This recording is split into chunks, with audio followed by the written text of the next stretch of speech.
Всем привет! Сегодня я хочу показать и рассказать, как делать тесто для пирогов. Это дрожжевое тесто, это тесто опарное, и делать, в принципе, его очень-очень просто. Получается всегда, поэтому следуйте просто инструкции, которые я даю и показываю. Следуйте всем шагам, которые я рассказываю, и все у вас обязательно получится. Я сегодня испекла пирог с капустой и с яйцом. Восхитительно, как все, что я делаю. Итак, для опары нам потребуется 200 грамм молока, 50 грамм воды, 10 грамм дрожжей, примерно 20 грамм муки и 30 грамм сахара. Все это мы смешиваем, накрываем пленочкой и оставляем где-то на полчаса. Посмотрите, когда у вас шапочка поднимется дрожжевая, я покажу, какая в итоге должна получиться, тогда мы все это и продолжим. Сейчас я покажу. Сначала смешиваем все сухие ингредиенты.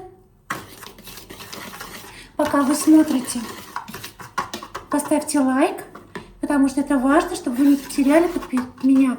Подпишитесь, если вы со мной первый раз. У меня много очень интересного на канале и вкусненького. Добавляем воды. Опять же, все перемешиваем. И добавляем теплое молоко. Молоко не должно превышать примерно 36 градусов, иначе ваши дрожжи погибнут. Вы можете использовать как живые дрожжи, так и сухие. Все, мы все перемешаем. Вот, посмотрите, тщательно перемешали все. Накрываем любой пленкой и оставляем примерно 15, 20 или 30 минут. Все зависит от того, какая у вас температура. Покажу вам. Встречаемся через 15 минут. Так, смотрите, прошло 20 минут у меня.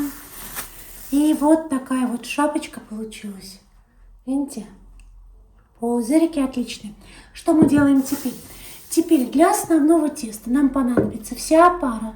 400 грамм муки, 1 яйцо, пол чайной ложки соли и 50 миллилитров растопленного масла. Вы можете брать маргарин, вы можете брать сливочное масло, а вы можете вообще взять растительное масло. Приступаем. Наша вся опара. Сейчас покажу. Наша вся опара. Сюда добавляю я соль. Сюда же добавлю яйцо. Желательно, чтобы все ингредиенты у вас были комнатной температуры, в том числе и яйцо. И от этого зависит, насколько быстро у вас равномерно будет подниматься тесто. Просто если вы в тепленькую опара у нас была тепленькая, добавите холодное яйцо, это снизит температуру. И постепенно добавляем муку.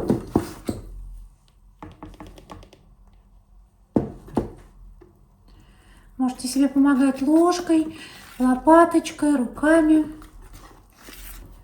Где-то в 3 приема. А если у вас нет миксера, ничего страшного, вымешивайте руками. Это пирожковое тесто для пирогов, для пирожков подходит. Вымешивается очень быстро, оно получается нежненькое и вкусненькое. Если вы будете делать сладкий пирог, сегодня у нас не сладкий пирог, как вы помните, то можете добавить чуть больше сахара во время опары. Чуть-чуть побольше. Можете оставить так и есть. Все, сейчас мы вымешиваем тесто, и я покажу потом уже в конце, до какой именно степени вам нужно его вымесить. Такое тесто у нас получилось замечательно. Я смазала поверхность стола растительным маслом. И сейчас, посмотрите, вот это да! Посмотрите, какие пузырики. Жалко, не могу поднести вам показать. Так, что сейчас делаем? Сейчас мы его обминаем.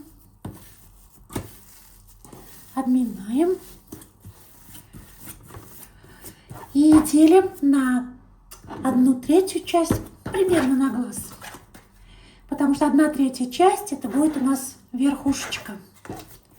Пока мы ее оставляем в стороне, пусть отдыхает. такое приятное на ощупь тесто вообще.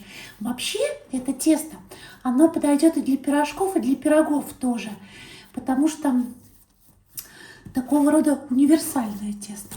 Так, что делаем мы с этим тестом? Мы тоже его закруглим вот таким вот образом, немножко натянем и раскатаем. Руки лучше всего смазывать растительным маслом. Так, еще раз хочу сказать, что у меня форма для выпечки пирога силиконовая, поэтому я не использую никакой пергамент. Если у вас форма для пирога металлическая какая-то, даже если тефлоновая, то я советую на низ положить пергамент, бумагу для выпечки. Так, у меня вот такая форма.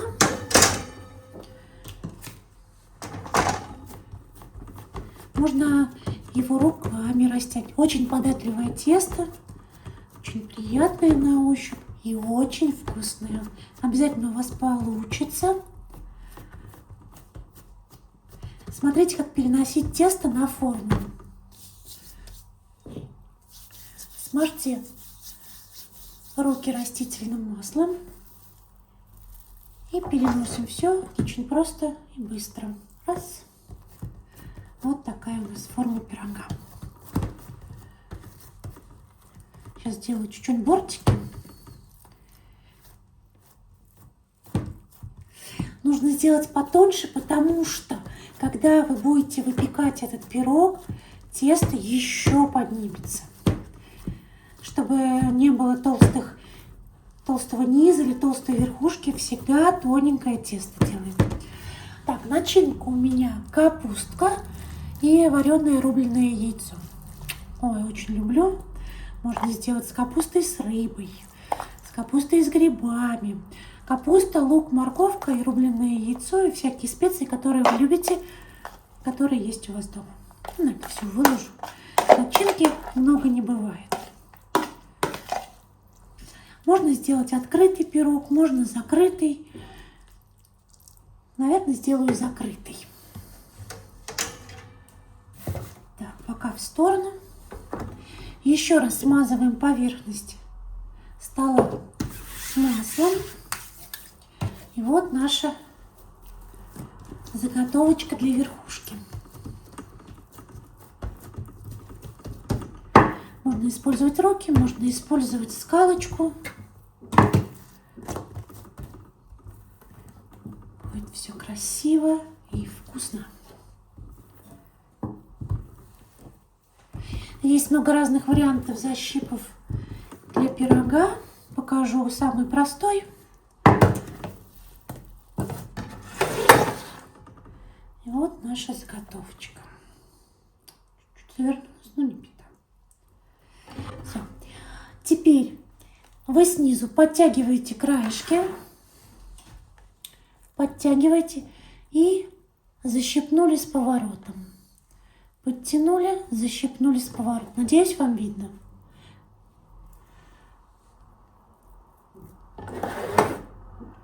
Если вы делаете закрытый пирог, обязательно сделайте в середине дырочку,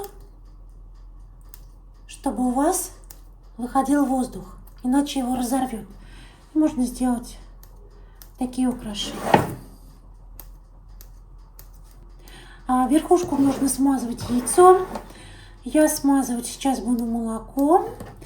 Еще можно смазывать, красивый цвет получается от черного чая. Вот у меня тут молочко.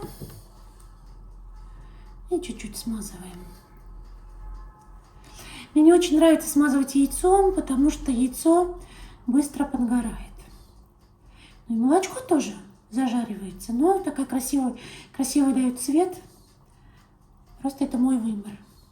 Попробуйте, вам тоже наверняка понравится. Все. Духовку нагреваем до 200 градусов. Первый вверх-вниз, если у вас духовка вверх-вниз печет. Первые минут 10 Поставьте 200 градусов, потом можете снизить до 180 и еще примерно минут 20-25. Это все индивидуально для вашей духовки. А пока, чтобы не забыть еще раз пересмотреть это видео, поставьте лайк и подписочку. И, конечно же, хорошие, добрые комментарии. Все, встречаемся после того, как я испеку этот красивый пирог. Посмотрите, какой прекрасный пирог у нас получился. Аромат восхитительный, вкус, я уверена, тоже. Поэтому делайте по этому рецепту это тесто для пирогов. Подходит как для сладкого, так и для несладкого. Пожалуйста, подписывайтесь, ставьте лайк. И, конечно же, пробуйте делать мои рецепты.